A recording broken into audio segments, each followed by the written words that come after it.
৩২ বিচারপতির সরকারি বাসায় অবিচার। একজন দুজন নয়। এটি আমার কোনো ব্যক্তিগত মন্তব্য না।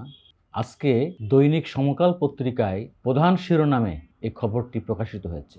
যেহেতু সর্বোচ্চ আদালতের বিচারপতিদের বিষয়, তাই এটি নিয়ে কথা বলার ক্ষেত্রে অবশ্যই বিচারাঙ্গনের প্রতি আমার সম্মান, মর্যাদাবোধ থাকবে।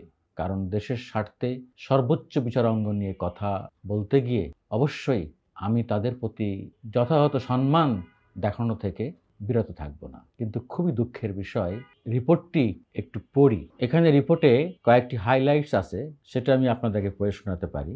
বিচারকদের বাসায় এমএলএসএস পাঠানোর বিধান নেই। কর্মচারীদের দিয়ে গৃহকর্মীর কাজ করাতে বাধ্য করা হয়। ৩ সদস্যের জাজেস কমিটি গঠন করেছেন প্রধান বিচারপতি। এসব অভিযোগ আসা উচিত নয় বলেছেন রেজিস্ট্রার জেনারেল। উচ্চ আদালতের ৩২ বিচারপতির বাসায় সরকারি কর্মচারীকে দিয়ে গৃহকর্মীর কাজ করতে বাধ্য করানোর অভিযোগ উঠেছে।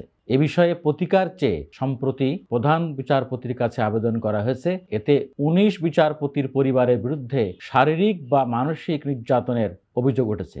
এছাড়া ১৬ বিচারপতি ও ৭ জনের পরিবারের বিরুদ্ধে বলা হয়েছে তাদের মুখের ভাষা অশালীন। এ বিষয়ে ৩ সদস্যের জাজেস কমিটি গঠন করে দিয়েছেন প্রধান বিচারপতি সৈয়দ রেফাত আহমেদ। রিপোর্টটি অনেক বড় রিপোর্ট, একটি অনুসন্ধানী রিপোর্ট। রিপোর্টটি লিখেছেন ওয়াকিল আহমেদ হিরণ। হিরণ আমার খুবই পরিচিত ছোট ভাই। উনি দীর্ঘদিন থেকে আদালত বিটে কাজ করেন, উচ্চ আদালত বিটে, অনেক অভিজ্ঞ ভালো সাংবাদিক। শেখ হাসিনার সরকার ৫ই আগস্টের পতনের পর ৮ই আগস্ট সুপ্রিম কোর্ট রেজিস্ট্রার জেনারেলের কাছে এ বিষয়ে লিখিত অভিযোগ দেওয়া হয়। এর পরিপ্রেক্ষিতে প্রধান বিচারপতি সৈয়দ রেফাত আহমেদ ৩ সদস্যের জাজেস কমিটি গঠন করে দেন। আপিল বিভাগের জ্যেষ্ঠ বিচারপতি মোহাম্মদ আশফাকুল ইসলামের নেতৃত্বে কমিটির অন্য ২ জন সদস্য হলেন বিচারপতি ফারা মাহমুদ ও বিচারপতি শশাঙ্ক শেখর সরকার। কমিটি ৩ থেকে ৫ দিন সুপ্রিম কোর্ট কর্মকর্তা কর্মচারী প্রতিনিধিদের সঙ্গে আলোচনা শেষে একটি প্রতিবেদন প্রধান বিচারপতির কাছে জমা দিয়েছে। প্রতিবেদনটি প্রধান বিচারপতির বিবেচনায় রয়েছে। আমি রিপোর্টের কয়েকটি গুরুত্বপূর্ণ অংশ একটু কোট করি, তারপরে আমি আলোচনায় আসছি। লেখা হয়েছে ৩২ বিচারপতির বাসায় কর্মরত এমএলএসএসরা কোনো না কোনো দুর্ব্যবহার কিংবা অমানবিক আচরণের শিকার। তাদের সাপ্তাহিক সহ অন্যান্য ছুটির প্রাপ্যতা থেকে বঞ্চিত করা হচ্ছে। ভোর থেকে গভীর রাত অবধি কাজ করানো হয়, দেখানো হয় ভয়ভীতি। কর্মচারীদের দিয়ে শৌচাগার পরিষ্কার, মাছ কাটা, কাপড় ধোয়ানো, গৃহস্থালির সব কাজ করানো হয়। তাছাড়া হাত তোলা, অনাহারে রাখা, পকেটের টাকা দিয়ে বিভিন্ন সামগ্রী কিনতে বাধ্য করা হয়। নাম প্রকাশে অনিচ্ছুক এক নারী কর্মচারী জানান, কাকরাইলে এক বিচারপতির বাসভবনে তিনি ১১ বছর ধরে কাজ করেন। শারীরিক মানসিক নির্যাতনের পরও ছোট ২টি সন্তান ও সংসারের কথা চিন্তা করে এখনও কাজ করে যাচ্ছেন। ওই নথিতে আরও উল্লেখ করা হয়েছে, আপিল বিভাগের এক বিচারপতির বাসায় গত বছর এক নারী কর্মচারীকে ধাক্কা মেরে ধারালো বটির উপর ফেলে দেওয়া হয়। এতে তার পেটের ডান পাশে ক্ষত হলে ৮টি সেলাই দিতে হয়। তারপরও তাকে অসুস্থ অবস্থায় বাসায় কাজ করতে হয়েছে। সম্প্রতি হাইকোর্ট বিভাগের এক বিচারপতির স্ত্রী বাসায় থাকা নারী এমএলএসএস-এর হাতে পায়ে গরম পানি ঢেলে দেন। তাকে চিকিৎসকের কাছে না পাঠিয়ে বাসায় রেখে সপরিবারে মার্কেটে চলে যান। পরে ওই নারীর স্বামী এসে তাকে চিকিৎসার জন্য সরকারি হাসপাতালে ভর্তি করেন। যে আমাদের সর্বোচ্চ বিচারাঙ্গনের বিচারপতিদের বাসায় যদি এই অবস্থা হয়। লিখিত অভিযোগ দেওয়া হয়েছে, তদন্ত কমিটি হয়েছে এবং তদন্ত কমিটির রিপোর্ট জমা দেওয়া হয়েছে।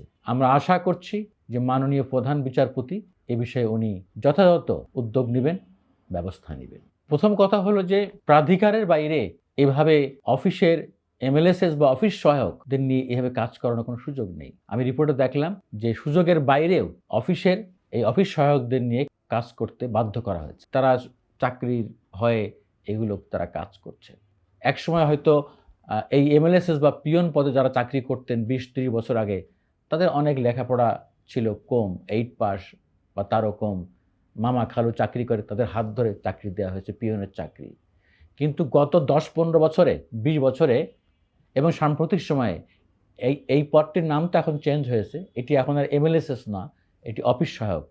এই পদে যারা চাকরি করেন, আপনারা শুনলে হতবাক হবেন যে আমি দীর্ঘদিন সচিবালয় বিটে কাজ করার কারণে আমার জানার সুযোগ হয়েছে, গ্রাজুয়েট ইভেন মাস্টার্স পাস অনেকে এই পদে চাকরি করছেন, চাকরি পায় না বা চাকরি পাওয়া কঠিন, সে কারণে তারা এই চাকরি বেছে নিয়েছেন। কিন্তু যদি এইটি করা হয় যে আপনার প্রাধিকারে নাই, আপনার বাসার যে সমস্ত বাবুর্চি বা যারা কাজ করে পান আপনি, তার বাইরে আপনি অফিসের স্টাফদেরকে নিয়ে বাসায় এভাবে কাজ করাবেন, এটা তো অমানবিক, এটা বিধি বহির্ভূত, এটি অন্যায়।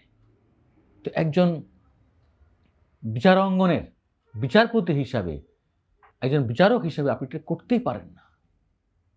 আরেকটি কথা বলতে চাই, সমকাল হয়তো আজকে এই ঘটনাটি প্রকাশ্যে আসার কারণে তারা একটি অনুসন্ধান করে বিস্তারিত নিউজ করেছে বিচার অঙ্গন নিয়ে। আমার ধারণা এটি শুধু বিচার অঙ্গন নয়, এটি প্রশাসন, পুলিশ, সব ক্ষেত্রেই যদি একটু খবর নেওয়া যায়, অনুসন্ধান করলে দেখা যাবে যে প্রশাসনের শীর্ষ কর্মকর্তা, পুলিশের উচ্চপদস্থ কর্মকর্তা সহ সরকারি চাকরির উচ্চপদস্থ কর্মকর্তাদের বাসায় আমার ধারণা খোঁজ খবর দিলে এরকম অভিযোগ ভুরি ভুরি পাওয়া যাবে। আমরা চাই যে এই বাংলাদেশে এই ধরনের অপব্যবহার, এই ধরনের অন্যায় জুলুম আর হবে না। দেখেন, এরা কিন্তু অভিযোগ দিয়েছে 8ই আগস্ট, মানে 5ই আগস্টের পরে। এটি তো 1 বছর, এটি চলে আসছে, তার মানে সাহস করেনি। তাহলে আমি মনে করি গণ অভ্যুত্থান পরবর্তী বাংলাদেশে, এই 36শে জুলাইয়ের বাংলাদেশে এখন আমরা এই সমস্ত অন্যায়, জুলুম, নির্যাতন, অমানবিক কর্মকাণ্ড মেনে নিতে পারি না। আশা করব সমকালের রিপোর্টটি দেখে অন্যরা শুধরে নেবেন।